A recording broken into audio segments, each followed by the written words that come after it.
we are going to do another special episode in Talent Unlock. We have Mr. Waliange to share his experience and the ideas about leadership and management. So, let's us begin with the discussion. Sir, this is your first question. Could you please introduce yourself and tell us a bit about your professional journey so far? First of all, thank you very much for choosing me for this segment. My name is Waliange. I'm a young entrepreneur. I started my professional career when I was 19, working at Mount Lavinia Hotel. I worked there for a year and then I moved to London. When I went to London, I started from the scratch. I started as a paper delivery boy. I was there like 5 years. I did all sort of odd jobs.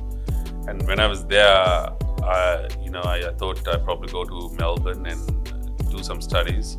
My passion was always to become a hotelier. So I started studying hospitality management.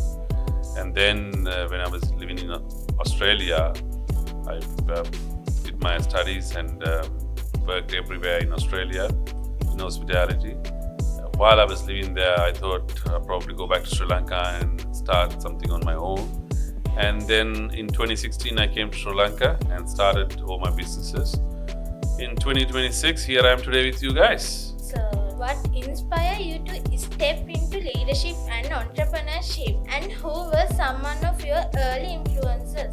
Well, from a young age, I always wanted to become a business person, and I had this strong desire to build something on my own rather than working under someone. As a child, I always witnessed my parents starting businesses and not really succeeding. Their courage to start a business inspired me a lot. When it comes to influences, I would say my biggest influencer was my former boss who lives in London. I used to call him Lawrence Ayer. And he stood out as a true leader due to his rare human qualities. Like the way he treated people with respect and kindness regardless of their background. This was really inspiring. And he's the one who taught me that the true leadership is not only about making profits, but also meaningful relationships.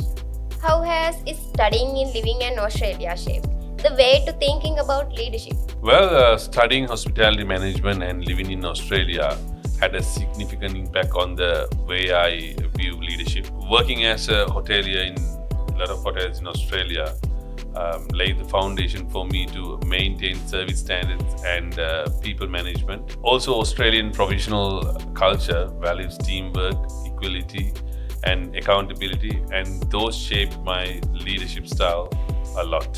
As a chairman and managing director, how do you attract and hire talent for strategic roles across your restaurant, polythene bags, and international businesses?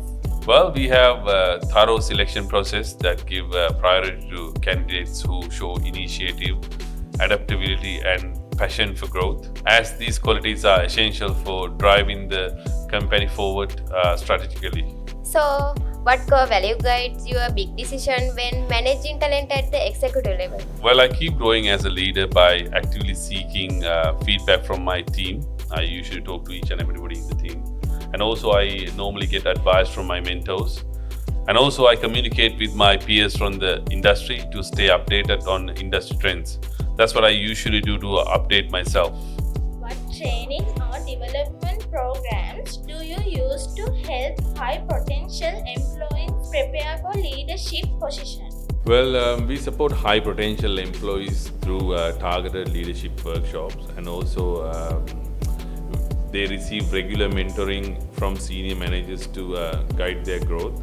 We also provide clear promotion pathways to them, and additionally, we actively seek feedback from high potential employees to support their development.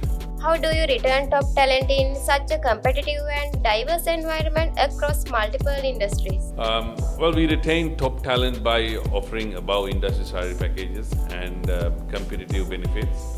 Also, we foster a safe and friendly work environment with a strict zero bullying policy. And also, most importantly, we create continuous growth opportunities through promotions, new responsibilities, and cross-industry exposures. How do you build and keep high-performing teams with people from different backgrounds? We sustain high-performing teams by ensuring that all employees are treated equally regardless of their background. And also everyone is given equal opportunities to perform, contribute and grow within the organization. In your view, what leadership skill will be most critical for talent management in the next decade? Well, in my view, most critical leadership skills for talent management in the next decade will be mainly emotional intelligence, that is understanding and supporting employees' needs and well-being, and also adaptability, that is responding quickly to changes. Also, the communication skill, that's very important, that is being clear and transparent communication skill. How do you measure talent success beyond just final performance? Talent success is measured by how engaged, motivated, and skilled employees are, and not just financial results. Key indicators include employee satisfaction, retention, and leadership development. How do you personally keep learning and growing as a leader? Well, that's a very good question. I keep growing as a leader by actively seeking feedback from my teams and mentors. I also stay updated on industry trends. I keep reflecting on my experiences, and I learn from both my success and my challenges.